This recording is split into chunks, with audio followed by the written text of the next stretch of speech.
कक्षा 12वीं लेखा शास्त्र में अंश पूंजी का लेखांकन के अंतर्गत आज हम लोग प्रीमियम पर अंशों का निर्गमन पढ़ेंगे। प्रीमियम का अर्थ होता है जो उसका अंकित मूल्य है उससे ज़्यादा पर अंशों को बेचना। जैसे कि इस प्रश्न में लिखा है 100 रुपये वाले 5000 समतावंश 105 की दर से निर्गमित किए गए। अर्थात उनका मूल्य था 100 रुपया, लेकिन उनको प्रीमियम 5 रुपये ज़्यादा पर दिया गया। इसको बोलते हैं जो 5 रुपये ज़्यादा ले रहे हैं उसको हम लोग प्रीमियम बोलते हैं। 20 रुपये आवेदन पर 35 रुपये आवंटन पर प्रीमियम सहित। इसका मतलब ये होता है कि इसमें प्रीमियम भी शामिल है, अर्थात जो आवंटन है वो है 30 रुपये का और इसमें प्रीमियम है 5 रुपये। ये हमेशा इसमें मिला रहता है। इस प्रकार से ये 35 हुआ, तो 30 का अलग कर देंगे और 5 रुपये प्रीमियम को हम लोग अलग कर देंगे जब प्रविष्टि करेंगे। तो 30 रुपये प्रथम याचना पर और शेष द्वितीय याचना पर। देखिए, हमको यहाँ पर द्वितीय याचना को निकालना पड़ेगा। 100 रुपये का अंश है, उसमें आवेदन में है 20 रुपया, आवंटन में है 30 रुपया। ये देखिए यहाँ पे ये इस 30 को देखेंगे, ये 5 को ध्यान नहीं देंगे हम लोग।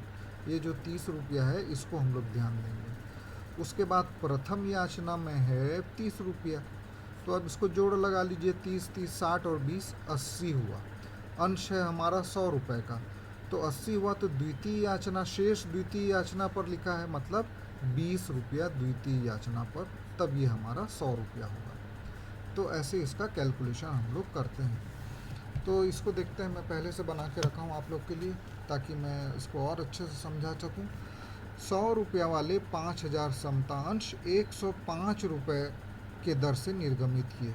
तो इसमें जो 5 रुपया है वो प्रीमियम है, 5 रुपये प्रीमियम है, ज़्यादा, उसको प्रीमियम बोलते हैं। तो आवेदन में हमको 5000 का 20 के हिसाब से 1 लाख मिलेगा। आवंटन में देखिए, ओरिजिनल जो आवंटन है वो 30 रुपये का है, 5 रुपया प्रीमियम का है। तो इस प्रकार से कुल 1,50,000 आवंटन का और 25,000 प्रीमियम का, अर्थात 1,75,000 रुपया हमको आवंटन के समय मिलेगा, जिसमें 25,000 प्रीमियम का शामिल है। प्रथम याचना में 30 रुपये के हिसाब से 1,50,000 और द्वितीय याचना में 20 के हिसाब से 1 लाख। तो ऐसा एक छोटा सा वर्किंग नोट्स बनाएंगे तो गलती होने की गुंजाइश बहुत कम हो जाएगी आपकी। पहला एंट्री जैसे देखते हैं हम लोग, आवेदन के 2 एंट्री होते हैं, आवंटन के 2 एंट्री होते हैं, प्रथम याचना के 2 और द्वितीय याचना के भी 2। तो पहला एंट्री करेंगे, आवेदन प्राप्त हुआ, बैंक खाता विकलन 1 लाख, समता अंश आवंटन खाता से 1 लाख। नरेशन डाल देंगे आवेदन राशि प्राप्त होने पर। उसके बाद है समता अंश आवेदन खाता विकलन 1 लाख, समता अंश पूंजी खाता से 1 लाख, आवेदन पर प्राप्त राशि पूंजी खाते में अंतरित करने पर। तो ये 2 प्रविष्टि तो आप लोग पहले से भी जानते हैं, पिछले 3-4 सवाल में हम लोग देख चुके हैं। अब ये तीसरे एंट्री को बस एक समझने की ज़रूरत है। देखिए, आवंटन में हम लोग को कुल मिल रहा है 1,75,000 रुपया, तो ये यहाँ पर आ जाएगा समता अंश आवंटन खाता विकलन 1,75,000। लेकिन इसमें से पूंजी खाते में कितना है, 1,50,000 जाएगा जो ओरिजिनल आवंटन है, और ये जो 25,000 प्रीमियम का मिला है ये प्रीमियम खाते में जाएगा। तो समता अंश पूंजी खाता से 1,50,000 और प्रीमियम खाता से 25,000। तो इस प्रकार ये आवंटन राशि प्राप्य होने पर या देय होने पर। अब चौथी एंट्री, जब हमको आवंटन राशि मिल जाएगी तो हम लोग लिखेंगे बैंक खाता विकलन 1,75,000, समता अंश आवंटन खाता से 1,75,000। ये वाला जो अमाउंट है वो यहाँ पर आना चाहिए, और बैंक में हमको जितना मिल रहा है वो यहाँ पर आना चाहिए। उसके बाद बिल्कुल आसान है, जैसे पहले के सवालों में किए थे, समता अंश प्रथम याचना खाता 1,50,000, यहाँ वर्किंग नोट्स में यहाँ से देख कर लिख लेंगे, और द्वितीय याचना में 1 लाख वर्किंग नोट से देखकर हम लोग यहाँ पर लिख लेंगे। प्रथम याचना देय होने पर, फिर प्राप्त होने पर 1,50,000 1,50,000, फिर द्वितीय याचना देय होने पर 1 लाख 1 लाख, और बैंक में जब मिलेगा हमको बैंक खाता विकलन समता अंश द्वितीय याचना खाता से 1 लाख। अब उसके बाद इसका टोटल लगा देंगे, दोनों साइड का टोटल बराबर आना चाहिए।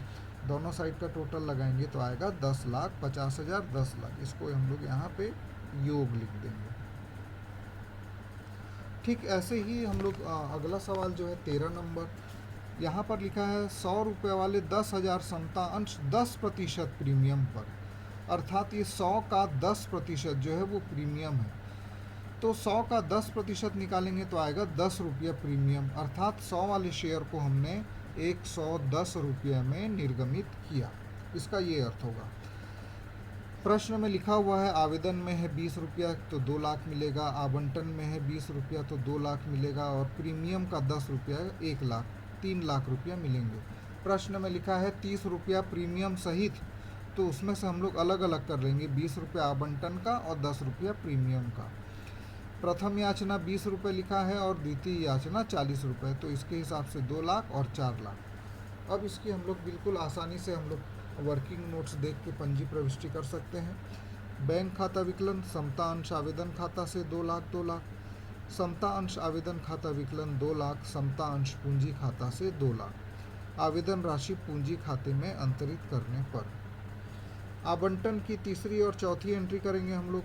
समता अंश आवंटन खाता विकलन 3 लाख, समता अंश पूंजी खाता से जो ओरिजिनल आवंटन की राशि है 20 रुपये के हिसाब से 2 लाख रुपया, यहाँ पर मैं दिखा रहा हूँ, ये देखिए 2 लाख, ये जो ओरिजिनल आवंटन है, और प्रीमियम अलग हो जाता है, यहाँ पर पूंजी के नीचे प्रीमियम आ जाएगा 1 लाख रुपया। फिर ये पूरी राशि एक साथ हमको मिलेगी बैंक खाता विकलन समता अंश आवंटन खाता से। यहाँ पे नरेशन लिखेंगे प्रीमियम सहित आवंटन राशि प्राप्त होने पर, मेरे से लिखना छूट गया है। उसके बाद प्रथम और द्वितीय याचना की जैसे हम लोग करते हैं 2-2 एंट्री। समता अंश प्रथम याचना खाता विकलन 2 लाख, समता अंश पूंजी खाता से 2 लाख, और उसके बाद बैंक खाता विकलन समता अंश प्रथम याचना खाता से 2 लाख। फिर द्वितीय याचना को हम लोग देख लेंगे कितना है, हमारे वर्किंग नोट्स में 4 लाख लिखा है, तो उसकी एंट्री कर देंगे। समता अंश द्वितीय व अंतिम याचना खाता, जब हम लोग ये देखते हैं कि द्वितीय याचना के बाद और कोई याचना नहीं है, वहीं पे पूरा हो जा रहा है, तो इसको लिखते हैं द्वितीय व अंतिम याचना खाता विकलन। समता अंश पूंजी खाता से द्वितीय याचना राशि देय होने पर 4 लाख 4 लाख, और उसके बाद बैंक खाता विकलन समता अंश द्वितीय व अंतिम याचना खाता से 4 लाख 4 लाख। नरेशन में लिख देंगे द्वितीय याचना राशि प्राप्त होने पर। उसके बाद पूरे जर्नल का हम लोग टोटल लगा लेंगे तो आएगा 22 लाख 22 लाख, दोनों साइड बराबर आना चाहिए, तभी हमको पता चलेगा कि हमने राशि ठीक लिखा है कि नहीं लिखा है। तो इसमें एक ही अंतर है, बस प्रीमियम को अलग अलग करना है। आवंटन में जुड़ा रहता है तो उसको हमको अलग अलग, जैसे आवंटन में 35 रुपये था तो हमको अलग अलग करना है, 30 रुपया ओरिजिनल आवंटन का, 5 रुपया प्रीमियम का। वैसे ही इस सवाल में भी 30 रुपया आवंटन में दिया है तो हमको निकाल लेना है, अलग अलग कर लेना है, 20 रुपया ओरिजिनल आवंटन का और 10 रुपया प्रीमियम का। जैसे ही इसको अलग करके हम लोग लिख लेते हैं तो हमारी जो पंजी प्रविष्टि है वो बिल्कुल सरल हो जाती है।